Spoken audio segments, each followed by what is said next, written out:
नमस्कार मित्रांनो, एकेटेक मराठी या यूट्यूब चॅनलवर आपले स्वागत आहे.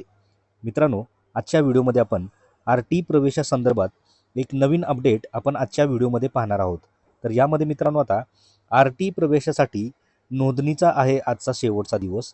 तसेच पुन्हा अर्ज नोंदणी करण्यासाठी मुदतवाढ मिळण्याचीही शक्यता व या ठिकाणी 1 किलोमीटरची अट ही रद्द करण्यात आलेली आहे. तर मित्रांनो, काय आहे संपूर्ण अपडेट हे आपण पाहूया. तत्पूर्वी मित्रांनो, चॅनलवर जर पहिल्यांदा आला असाल तर व्हिडिओला एक लाईक आणि चॅनलला सबस्क्राईब करायला विसरू नका. तर चला तर मित्रांनो, व्हिडिओला सुरुवात करूया. तर मित्रांनो, पाहू शकता इथे की आर-टी प्रवेशासाठी नोंदणीचा आहे आज शेवटचा दिवस. तसेच नोंदणी अर्ज करण्यासाठी मुदतवाढीचीही शक्यता. त्यामध्ये 1 किलोमीटरची अट ही या ठिकाणी रद्द करण्यात आली आहे. तर काय आहे सविस्तर संपूर्ण माहिती इथे पाहू शकता. तर यामध्ये मित्रांनो, राज्यातील खाजगी शाळांमधील आर्थिक दुर्बल घटकातील तसेच आरक्षित प्रवर्गातील विद्यार्थ्यांसाठी शिक्षण हक्क कायद्याअंतर्गत राखीव असलेल्या 25% जागांवरील प्रवेशासाठी ऑनलाईन अर्ज नोंदणी प्रक्रियेच्या मंगळवार दिनांक 10 मार्च हा शेवटचा दिवस आहे. तसेच आतापर्यंत आर-टी अंतर्गत 1,86,066 अर्ज आलेले आहेत. मात्र अद्यापही अनेक पालक अर्ज भरत आहेत. त्यामुळे अर्ज भरण्याच्या प्रक्रियेला या ठिकाणी मुदतवाढ देण्याची या ठिकाणी मागणी विविध पालक संघटनांकडून या ठिकाणी येत आहे. तर आर-टी प्रवेश प्रक्रियेद्वारे खाजगी शाळांमध्ये मोफत प्रवेश दिला जातो. तसेच यामध्ये या विद्यार्थ्यांचे शुल्क सरकारकडून संबंधित शाळांना प्रतिपूर्ती स्वरूपात दिले जाते. त्यामुळे दरवर्षी या प्रवेश प्रक्रियेला पालकांचा मोठा प्रतिसाद मिळतो. यंदा राज्यातील 8,694 शाळांमध्ये एकूण 1,14,489 जागा आर-टी अंतर्गत उपलब्ध आहेत. तसेच या जागांसाठी 17 फेब्रुवारीपासून ऑनलाईन अर्ज प्रक्रिया सुरू झाली आहे.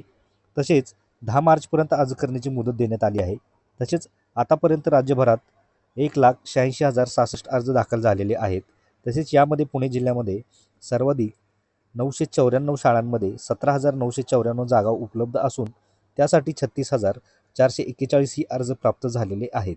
तसेच त्यापाठोपाठ नागपूरमध्येही पाहू शकता तुम्ही की 7,081 जागांसाठी 16,482 अर्ज, तर ठाण्यामध्ये 11,754 जागांसाठी 17,000 तसेच 957 अर्ज दाखल झालेले आहेत.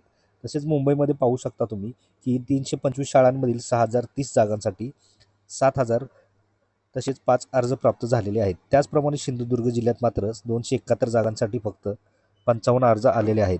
तसेच नंदुरबारमध्ये 521 अर्ज आलेले असले तरी तिथे 358 जागा आहेत. तसेच यामध्ये सर्वात महत्त्वाची मोठी जी अट होती त्यामध्ये 1 किलोमीटरची जी अट होती ती अट आता या ठिकाणी रद्द करण्यात आलेली आहे. तर यामध्ये आर-टी प्रवेशासाठी शाळांमध्ये 1 किलोमीटर परिसरातील विद्यार्थ्यांनाच प्रवेश दिला जाईल. त्यासाठी नागरिकांनी राहत्या परिसराच्या आसपास 1 किलोमीटरमधील शाळांचाच पसंतीक्रम द्यावा असे स्पष्ट निर्देश या ठिकाणी राज्य शासनाने दिलेले होते. त्यामुळे पालकांना आता शाळांचा पर्याय निवडताना अडचणी निर्माण झाल्या होत्या. तसेच त्या अनुषंगाने मुंबई उच्च न्यायालयाच्या नागपूर खंडपीठात याचिका दाखल करण्यात आली होती.